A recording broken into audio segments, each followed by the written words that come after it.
Cette émission est une production de la télévision régionale des Moulins. Avec la collaboration de la Chambre de commerce et d'industrie Les Moulins, le CFP des Moulins, le CFP des Riverains et le SAE, fiers partenaires de Fibre E.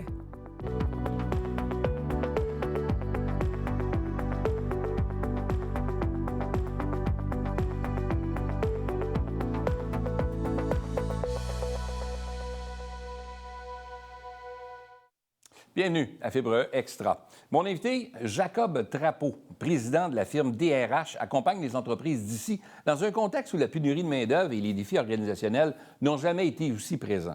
Par son implication et son expertise, il est devenu un allié incontournable pour les PME qui souhaitent structurer leurs pratiques et renforcer leurs équipes. Jacob, bienvenue à Fibre E Extra. Merci beaucoup. Content de t'avoir attrapé. Oui. Tu cours quand même un peu partout. Tu as l'air d'un gars calme.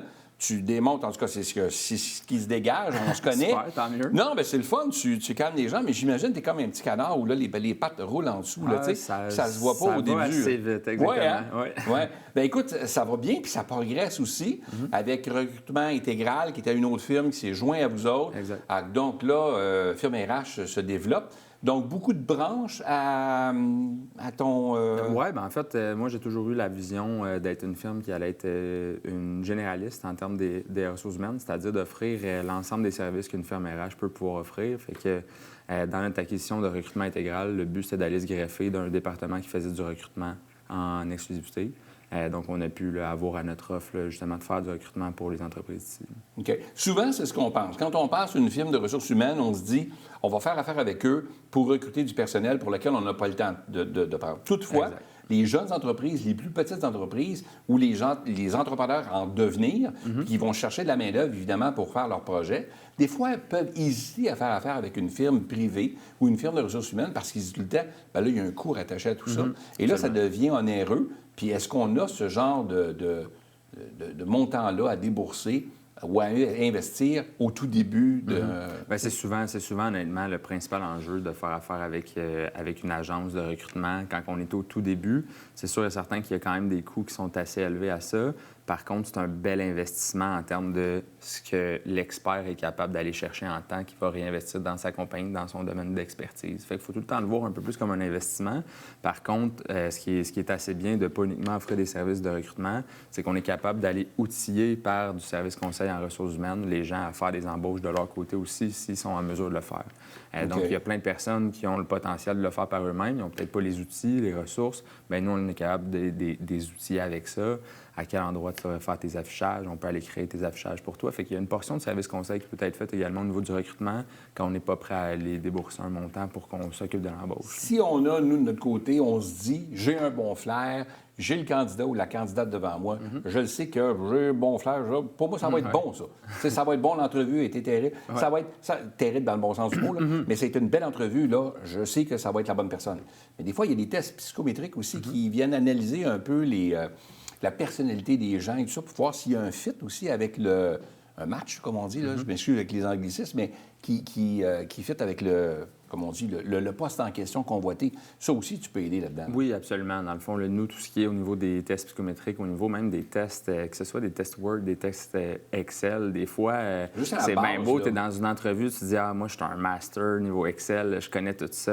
Bien, c'est sûr, certain que du moment qu'on fait passer un test, on a l'heure juste. Puis des fois, on se rend compte que les gens vont dire des choses où ont peut-être une perception d'eux-mêmes qui est beaucoup mieux que ce qu'ils ont réellement comme compétences. Fait que le fait de faire une entrevue puis d'amener des questions qui sont concrètes, de tester les compétences de manière concrète, on s'assure de faire une meilleure sélection.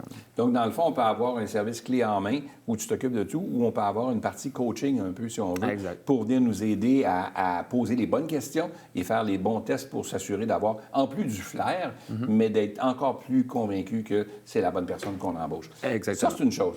Plein de lois sont sorties au fil des années, entre autres la confidentialité, la fameuse loi 25 qui fait qu'on ne peut pas envoyer les courriels à tout le monde. Il faut avoir une autorisation et tout ça. Au niveau de l'harcèlement, au niveau de l'harcèlement sexuel, l'harcèlement verbal, psychologique, il y a toutes des choses qu'on doit respecter. L'équité salariale, entre autres, quand tu arrives à un certain nombre d'employés. Tu sais, je pourrais en nommer plein, là. C'est toutes des choses qu'une firme RH, quand on consulte une firme RH, ça nous aide justement à mieux comprendre? Ou... Absolument. Dans le fond, là, de notre côté à nous, il y a plusieurs lois qui vont s'appliquer en fonction de ta masse salariale, de ton nombre d'employés que tu as dans ton organisation. Il y a des distinctions à faire dépendamment de ton industrie, de ton secteur. Fait que nous, on est là, en fait, pour donner une meilleure compréhension aux gens des lois qui s'appliquent à eux, puis dans leur contexte à eux, et après ça, de comment les appliquer. Puis il y a beaucoup de coaching qui est fait auprès de leurs équipes également pour qu'ils soient capables d'aller respecter ces lois-là de leur côté. C'est pas obligé, encore une fois, de faire affaire avec nous de manière clé en main. Ça peut être très ponctuel, ça peut être du service conseil, juste un appel des fois pour qu'on les dirige vers les bonnes ressources, qu'ils soient capables d'aller l'accomplir eux-mêmes. Quel genre de mandat tu reçois le plus souvent? Qui est le plus souvent demandé par les entrepreneurs? C'est sûr que certains, il y a énormément de recrutement quand même. Là. Je dirais qu'il y a peut-être un 50 de ce qu'on fait qui va être au niveau du recrutement, donc des mandats qui nous sont confiés en exclusivité. On fait vraiment de la chasse de tête pour eux, surtout dans un contexte de pénurie de main-d'œuvre. Sinon, ensuite de ça, je dirais qu'il y a beaucoup d'entreprises de 100 employés et moins qui vont se retrouver dans un contexte où ils ne veulent peut-être pas faire un investissement dans une personne responsable des ressources humaines. Puis qui vont préférer justement avoir des conseils à l'externe, un peu en attendant d'avoir une ressource à l'interne. Fait que nous, on va aller construire leur département de ressources humaines, on va le gérer pour eux. Puis après ça, le jour où ils vont être prêts, bien, on va pouvoir embaucher une personne de ressources humaines pour eux, puis coacher cette personne-là pour qu'elle fasse la continuité de ce qu'on a effectué là, avec eux. Fait que, puis ça, je dirais que c'est dans ces contextes-là qu'on intervient le plus souvent. C'est sûr qu'avec des plus grandes entreprises, on a des mandats qui sont ponctuels aussi.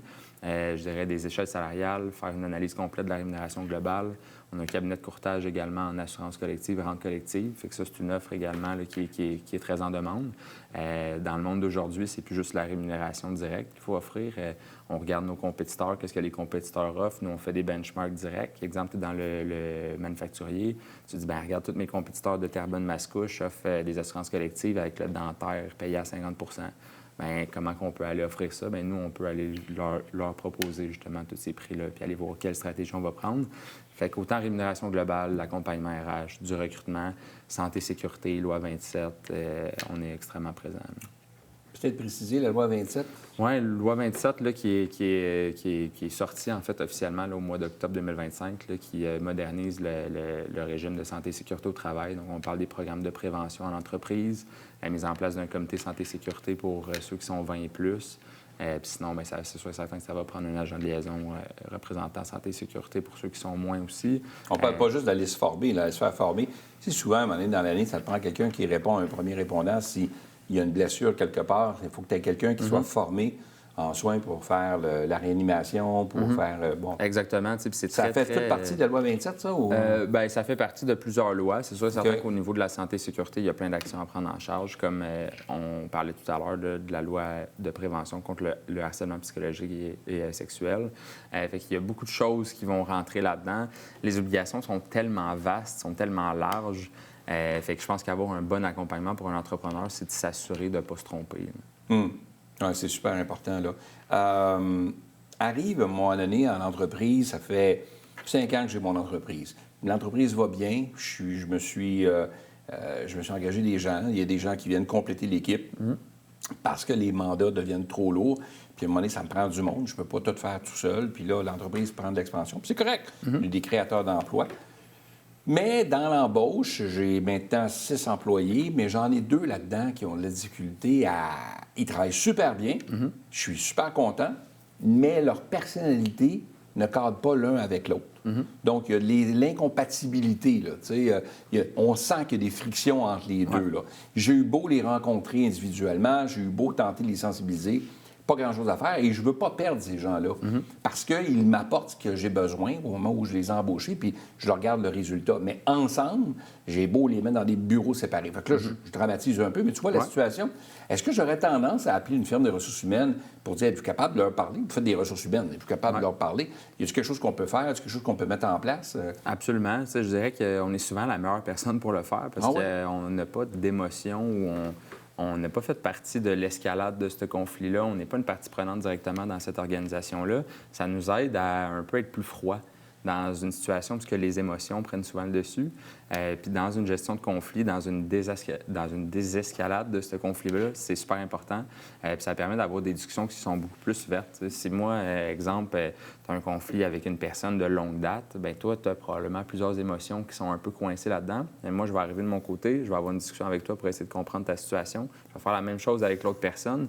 Je vais me rendre compte que dans les deux discours, il y a peut-être des idées préconçues puis des choses qu'on pense que l'autre veut faire, essaye de faire, puis finalement, bien, c'est pas vrai du tout. Fait qu'on est capable de déconstruire ce conflit-là tranquillement, pas vite, puis honnêtement, ça a un impact réel puis concret dans les entreprises qui ont fait cette démarche. Donc, ça peut aider, là? Absolument, ça va aider. C'est sûr et certain qu'il y a des cas que les gens sont un peu de mauvaise foi là-dedans. Là. Ils veulent plus vraiment rattraper ce conflit-là. Après ça, bien, c'est de prendre une décision éclairée. Le gestionnaire, à ce moment-là, reçoit une recommandation de votre côté. Exact. Puis un des deux qui doit partir à un moment donné parce qu'il n'y a pas de coopération. Exactement. Puis après ça, on offre un support si jamais il y a une fin d'emploi. Donc, tu es en train de me dire crûment, devant tous les gens ici présents pour Fibre Extra, tu ne fais pas de miracle.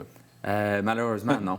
Malheureusement, non. On est humain, on ne fait pas de miracle. On essaye d'avoir les meilleures solutions possibles qui sont les mieux adaptées pour les situations. Fait que notre but, nous, c'est d'avoir le plus de variables possibles dans une situation pour prendre la meilleure décision.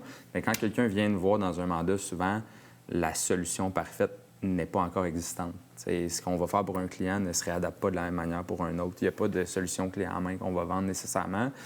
Oui, si jamais on veut avoir une solution clé en main qu'on pense qui va être parfaite, il y a beaucoup d'outils qui existent en ligne, il y a plusieurs choses qui existent. Notre expertise à nous, c'est d'aller adapter la solution pour l'entreprise avec qui on travaille. Selon le conflit, selon la situation. Toutes les variables. Whatever. Exact. Si tu regardes crûment, là, dans la Naudière, quand on regarde la pénurie de main-d'œuvre, il y a une pénurie de main-d'œuvre depuis des années, on se dit, suivant la pandémie et tout ça, mais rapidement, pourrais-tu me dire si ça s'est amélioré? Est-ce que c'est pire que c'était? Est-ce qu'on s'en va dans la bonne direction? Est-ce qu'éventuellement, on va être capable de réouvrir les petits commerces là, qui ont dû fermer leur salle à manger le jour parce qu'ils ne trouvaient pas de gens de jour? On ne sait plus où ces gens-là sont passés. Ouais. Est-ce que tu vis encore concrètement sur le marché cette situation-là? C'est-tu facile de se trouver un emploi? Là? Je dirais que ça dépend de l'industrie. Dans plusieurs industries, la pénurie de main-d'œuvre est encore très, très, très présente. Là. Je dirais que quand on parle de métiers qui est spécialisé, qui demandent souvent une très haute éducation, c'est des domaines où il manque énormément de main-d'œuvre. Puis dans d'autres industries aussi, là, je dirais que c'est assez généralisé en termes de pénurie de main-d'œuvre.